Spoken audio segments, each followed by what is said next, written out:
Shalom, apa kabar Bapak Ibu saudara kasih Tuhan? Saya percaya semua saudara dimanapun berada dalam perlindungan dan senantiasa diberkati oleh Tuhan. Haleluya, haleluya. Yesus kita dahsyat, Yesus kita luar biasa, Yesus kita sangat baik. Kasih-Nya sempurna dalam kehidupan kita sehingga kita ada sampai saat ini, semua karena kemurahan Tuhan. Karena itu biarlah segala pujian, kemuliaan, penghormatan hanya bagi Tuhan kita Yesus Kristus yang adalah kepala gereja, Tuhan kita yang ajaib, juru selamat kita. Haleluya. Kembali dalam program pengajaran Kata Roh Ministry yang menyampaikan kebenaran firman Tuhan yang memberkati Bapak Ibu saudara kasih Tuhan. Dalam kesempatan ini firman Tuhan diambil dari 1 Tesalonika 2 ayat yang pertama hingga ayat yang kelima. Saya akan membaca, mari ikuti Bapak Ibu yang kasih Tuhan. Jika memiliki Alkitab, dekat kita silakan diambil, kita akan baca. Saya akan membacakan. Demikian firman Tuhan, kamu sendiri pun memang tahu saudara-saudara bahwa kedatangan kami di antara kamu tidaklah sia-sia. Tetapi sungguh pun kami sebelumnya seperti kamu tahu telah dianiaya, dihina di Filipi. Namun dengan pertolongan Allah kita, kami beroleh keberanian untuk memberitakan Injil Allah kepada kamu dalam perjuangan yang berat. Sebab nasihat kami tidak lahir dari kesesatan atau dari maksud yang tidak murni dan tidak juga disertai tipu daya. Sebaliknya karena Allah telah menganggap kami layak untuk mempercayakan Injil kepada kami, karena itulah kami berbicara bukan untuk menyukakan manusia, melainkan untuk menyukakan Allah yang menguji hati kita. Karena kami tidak pernah bermulut manis, hal itu kamu ketahui, dan tidak pernah mempunyai maksud loba yang tersembunyi. Allah adalah saksi. Puji Tuhan, yang berbahagialah kita yang mendengar, mengerti firman, dan siap melakukan, mengerjakan dalam kehidupan kita. Haleluya. Bapak Ibu kasih Tuhan, topik firman Tuhan dalam kesempatan ini sesuai dengan nas bacaan kita, yaitu adalah motivasi untuk melayani. Motivasi untuk melayani. Melayani itu adalah suatu panggilan. Yang memanggil adalah Tuhan itu sendiri. Banyak cara atau proses bagaimana Tuhan memanggil kita, tentu setiap orang berbeda.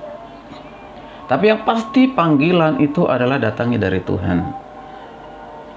Diawali dengan perjumpaan dengan Tuhan, lahir baru, dan diproses bertumbuh dalam kebenaran firman Tuhan yang kita renungkan, yang kita baca, semakin mencintai Tuhan, dan ada bukan hanya perasaan tetapi benar-benar kita dipanggil untuk melayani Tuhan. Dipanggil untuk melayani Tuhan.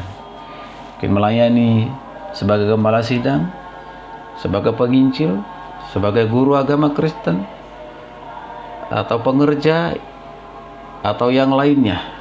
Tapi kita dipanggil untuk melayani dengan sesuai dengan apa yang kita terima dari Tuhan.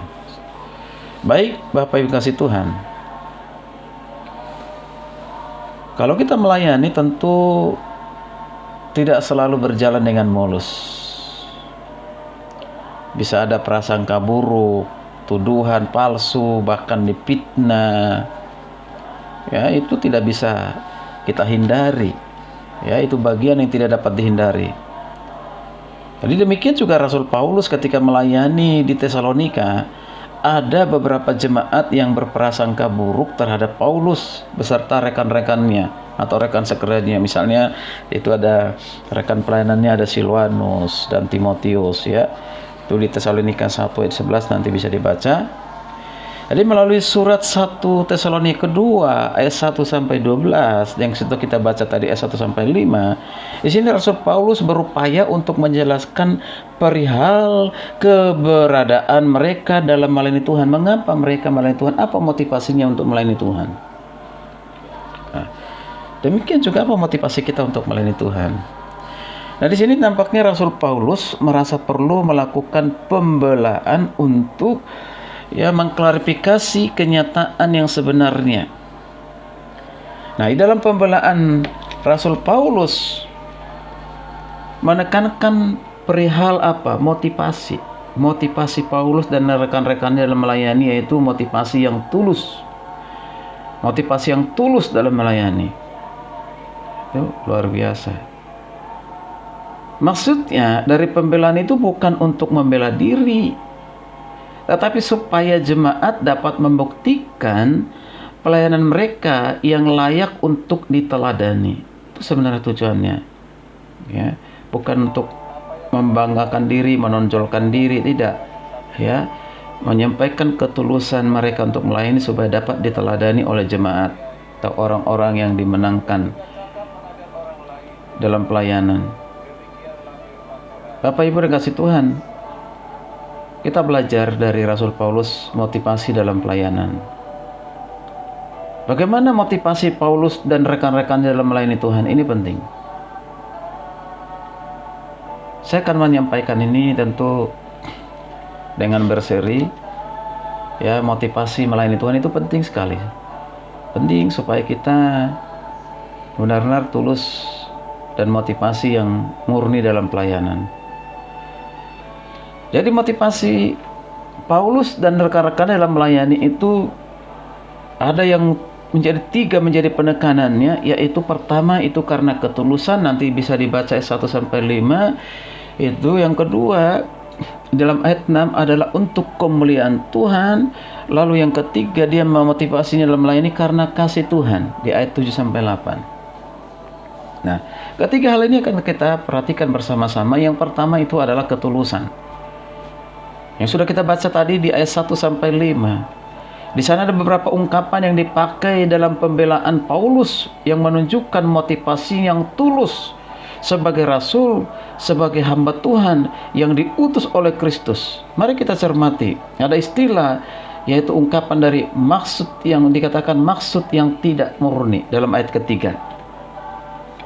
Ada lagi dikatakan tidak disertai tipu daya di dalam ayat yang ketiga juga. Bukan untuk menyukakan manusia, ini ada di ayat 4 dan 6. Tidak pernah bermulut manis di ayat yang kelima. Jadi perhatikan, semuanya ini bukan hanya slogan belaka, melainkan fakta yang telah diketahui oleh jemaat Tuhan di kota Tesalonika. Itulah Paulus. Jemaat di Tesalonika menjadi saksi atas kehidupan dan pelayanan Paulus, bahkan saksi atas motivasi dalam pelayanan. Jadi ketika Paulus berkata kami tidak pernah bermulut manis dalam ayat yang kelima, sebagai kesediaan dirinya untuk dibandingkan dengan beberapa pelayan Tuhan pada saat itu yang menyampaikan berita benar tetapi dengan motif yang salah. Nah ini Pak Tuhan sekarang jangan sampai terjebak dengan yang seperti itu ya. Firmannya benar tapi motivasinya salah. Nah, perhatikan lagi ungkapan bermulut manis memiliki pengertian sebagai perkataan yang merayu atau pujian yang bersifat menjilat. Nah, Paulus adalah pelayan Tuhan yang memiliki hati nurani yang murni atau disebut dengan kataros. Paulus pernah mengatakan dalam 2 Timotius 1 ayat ketiga, saya bersyukur kepada Allah, kepada Tuhan yang saya layani dengan hati nurani yang murni. Hati nurani yang murni itu adalah dari bahasa Yunani kataros. Jadi baik di hadapan Allah maupun di hadapan manusia, pelayanan Rasul Paulus itu benar-benar murni, melakukannya dengan ketulusan. Bapak Ibu, ini perlu sekali untuk kita perhatikan. Paulus dan rekan-rekannya adalah pelayan Tuhan yang menjaga betul kemurnian hati mereka dalam melayani, sehingga mengetahui apakah tindakannya benar atau salah ketika melayani dengan kemurnian hati. Kemurnian hati melahirkan motivasi yang tulus, serta ucapannya pun pasti benar. Karena yang diucapkan mulut meluap dari hati. Itulah yang dikatakan oleh Yesus dalam Matius 12:34. Motivasinya yang kudus mendorong kesediaan untuk melayani dalam perjuangan yang berat sekalipun harus menderita. Mengapa? Agar senantiasa Tuhan dipermuliakan di dalam hidupnya. Nama Tuhan dipermuliakan. Saudara kasih Tuhan, kalau disingkat ada 3M yang selalu berhubungan dalam melayani Tuhan. 3M itu yang pertama adalah motivasi, yang kedua adalah metode, dan yang ketiga adalah mutu. Nah, karena motivasi Rasul Paulus tulus, ia rela menderita demi Injil, bukan rela melepaskan hak yang seharusnya diperolehnya. Itu motivasi. Metode pelayanan Rasul Paulus sama murninya dengan motivasinya. Metode yang dipakainya sangat relevan dan kontekstual sehingga banyak jiwa yang dimenangkan. Namun supaya Injil yang disampaikan tidak ditolak, Rasul Paulus juga melatih tubuhnya dan menguasai seluruh hidupnya, seluruhnya, menguasai seluruhnya. Katakan dalam 1 Korintus 9:27.